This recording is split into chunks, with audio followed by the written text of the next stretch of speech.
आज हामी राजा पुन्यानीजीको निम्तो स्वीकारेर डाक्टर सरिता शर्मा उत्तर पूर्वको समकालीन साहित्य नक्षत्रलाई भेट्न गएका थियौँ। शर्माले नेपाली समुदायबाट अङ्ग्रेजी साहित्यमा बलशाली प्रतिनिधित्व गर्दै आएकी छन्। उनी तेजपुरमा रही विश्वमै आफ्नो साहित्यिक पहिचान कायम गर्ने दिशामा अग्रसर हुनुहुन्छ। भर्खरै प्रकाशित उहाँको कविता सङ्ग्रह डेज फाइल नामक कविता सङ्ग्रहमा यिनका तेजिला कविताहरू छन्। उनी अमेरिकाबाट निस्कने टफ्ट नामक पत्रिकाकी मुख्य सम्पादक हुन्।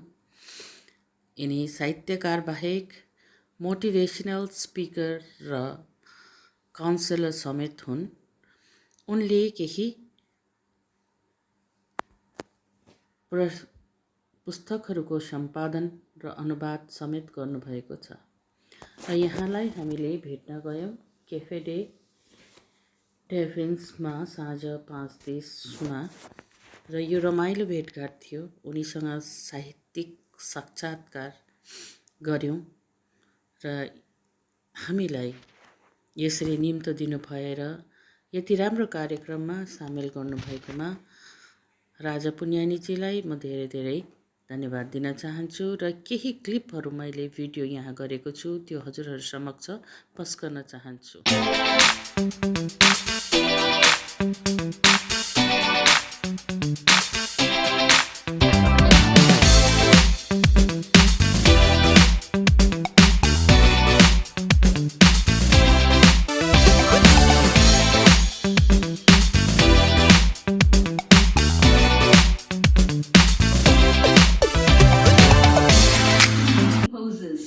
The mirror reflecting me in poses which, if seen, my parents would have hung their heads in shame throughout their lives.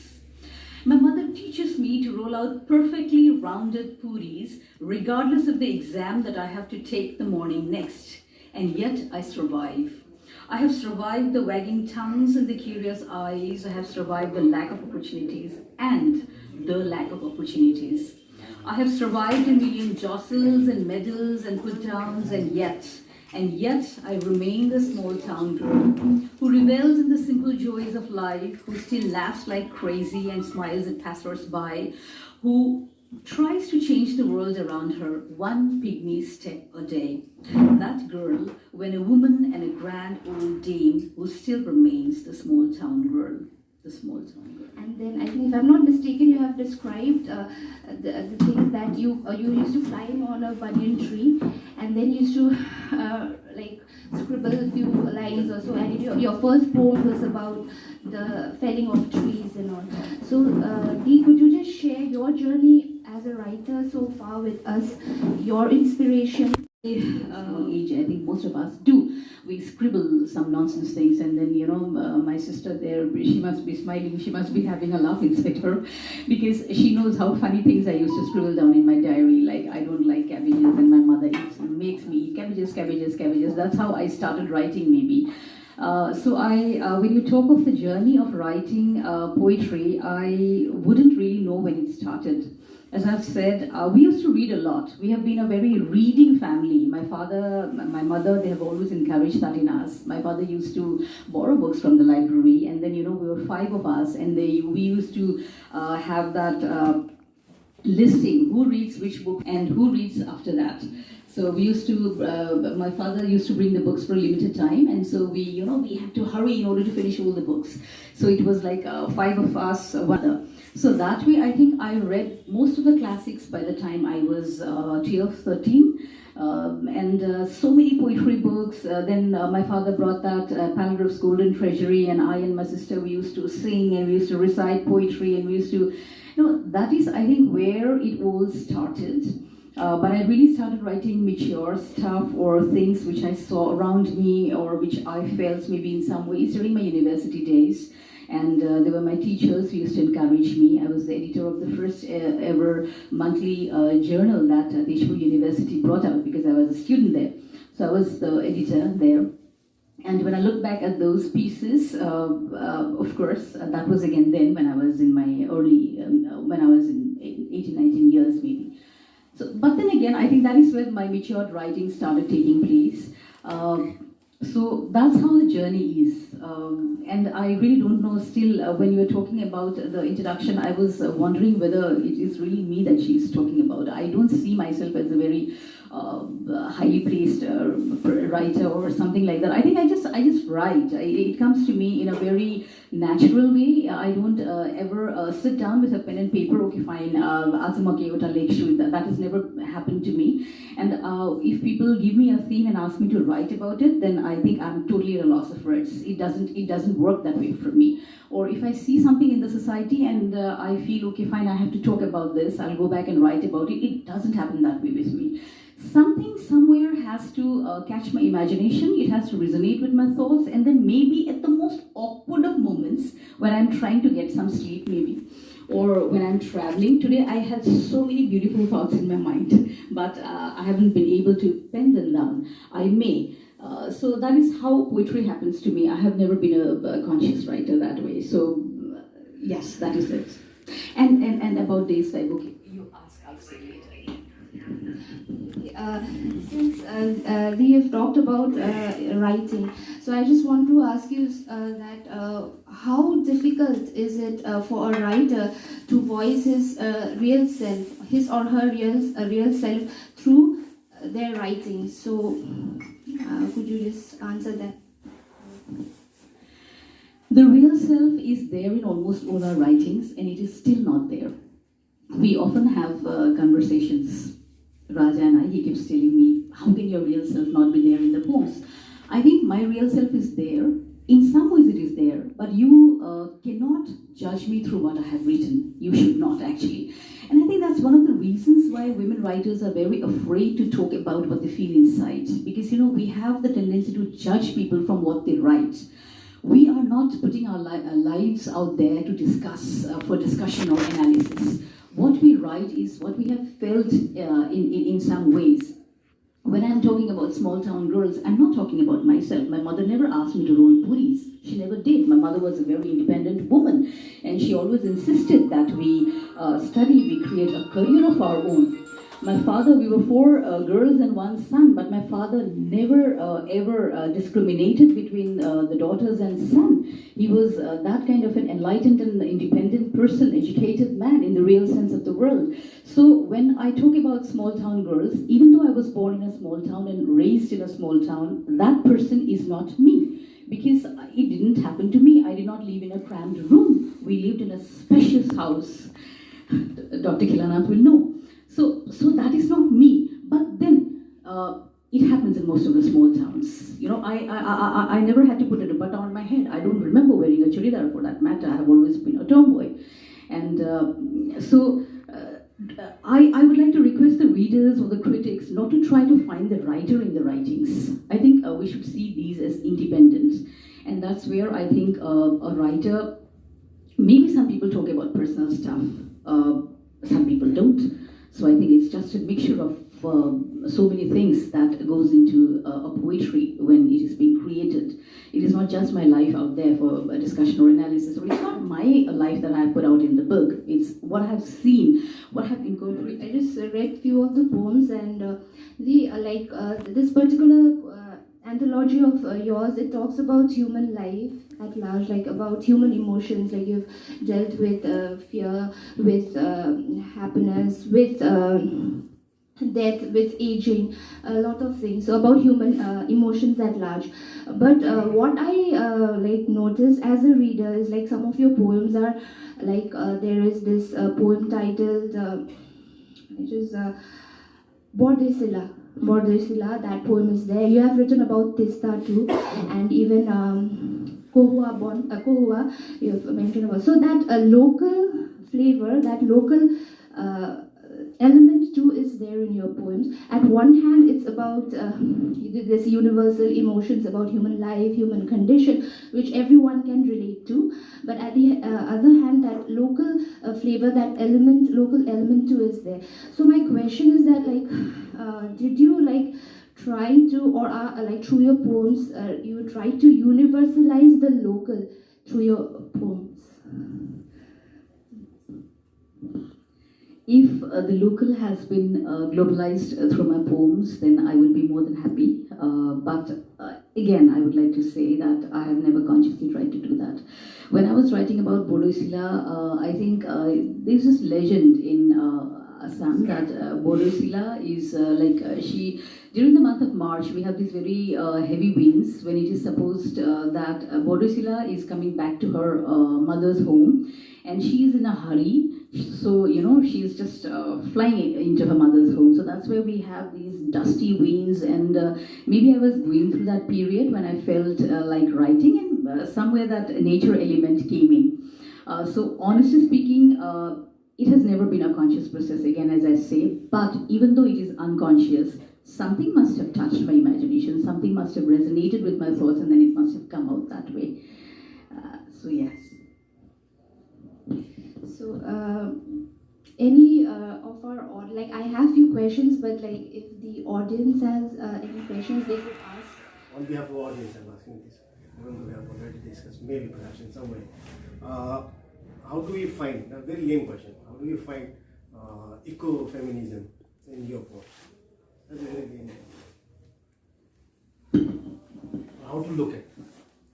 I think that's for you to answer as a critic. How do you find ecofeminism in your poems? I'm a poet, I just wrote. I think this is a question which should be directed towards either Dr. Shobha Sharma or towards Raja Punyani, who is a critic himself. Or maybe even Dr. Khilanath Sharma, because he happens to be a very analytical person. So I think this question is there for them to answer. Thank you, Raja, for asking such an easy question. So many things were striking while I was listening to her.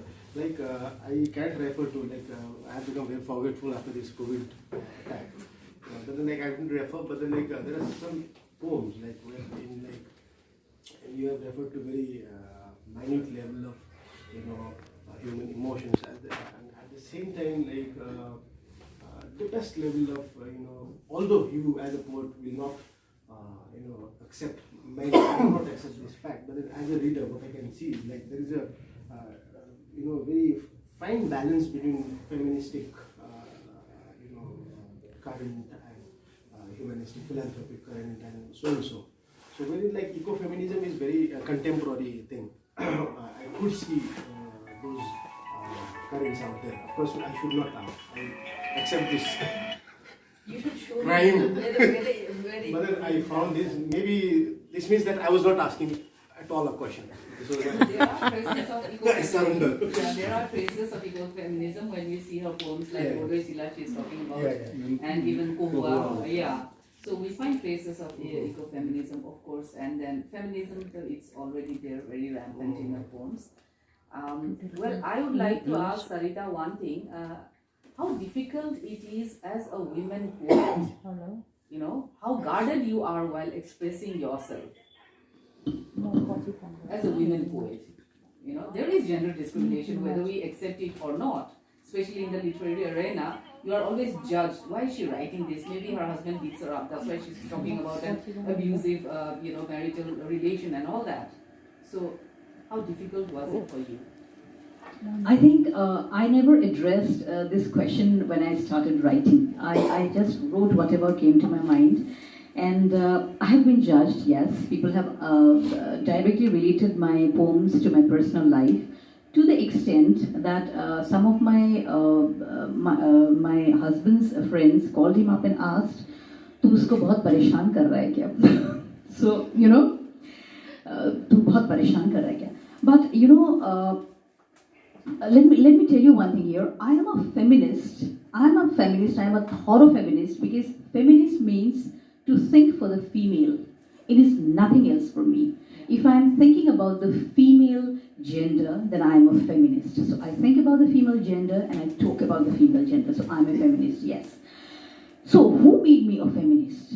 The free thinking that was allowed in my house when I was growing up. The kind of person that my father is. You should really know him in order to understand my poetry. The kind of atmosphere that I was brought up in has made me a feminist. Not because I saw any kind of gender discrimination in my family. If I had seen the gender discrimination, I would not have had the courage to talk about it. Most women writers do talk about it because they are scared to be judged. I'm not scared to be judged because I know that it's not the reality of my house. And I have to mention here, from one man to another. Now, I would like to talk about my husband, who I have been married with for the past 17, 18 years. I forget the exact date anyway. So, this man again is one person who I always refer to as the wind beneath my wings. He's the person who lets me soar, you know. If he was not there in my life, then again maybe I would not have had, the same passion that I brought from my father's house. I'm a free spirit. If he had tried to rein me in, if he had tried to dominate me, then I would have wilted. I would not have been able to be the person that I am today. Thinkers are the lowest one. And the thinker and the witnessed. Those people who witness that the thoughts are coming and they are just witnessing it. They are not acting on that. And third person, on the highest, they are philosophers. So, what I see from your perspective is you are just not only thinking. Thinker means you think whatever you see and you observe and what you feel. That is a thinker. That means it has to happen to you somewhere, somewhere, and you just wrote it. That is a thinker. That is the lowest level of. Now you have, I think, through this, poetries, you have, put yourself on the second strata. That is thinker and the observer. That is called witness. Once you witness your thought, it is coming. We have millions of neurons, and it is always on their work. It is always doing their work. It is going on. That is what you call unconscious writing. That is not actually unconscious. It is being going, but you are not. We are not, thinking on that. You are just being a part of you are just a witness. And sometimes some part of you catch a hold of that and just wrote it down. That is. So I think that explains your stage, why you are not living what you are writing. Mm-hmm. Yeah, very well said. Yes. I think you have put it very well. I think you have explained it to the point where I'm also satisfied with why do I write like this? Because it is so difficult to tell people all the time that, I don't think consciously about writing. Of course, it is a conscious process, but a process which I'm not aware of maybe. And here again, I have a confession to make, which I made on during the launch of this book as well. The title of this book was suggested by your local Rajdhani Express, someone was saying.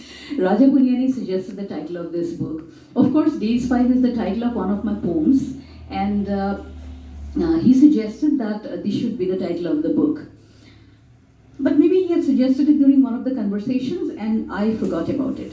So, in the book, you will not find a mention of it. But till the time it comes in a written format in the book, I'll have to apologize to you every time. So here again I'm saying this is a suggestion, and everyone keeps asking me such a different name for a collection of poems. Why Days 5? Some people even read it Days V. So I think that also creates some kind of an interest on the book.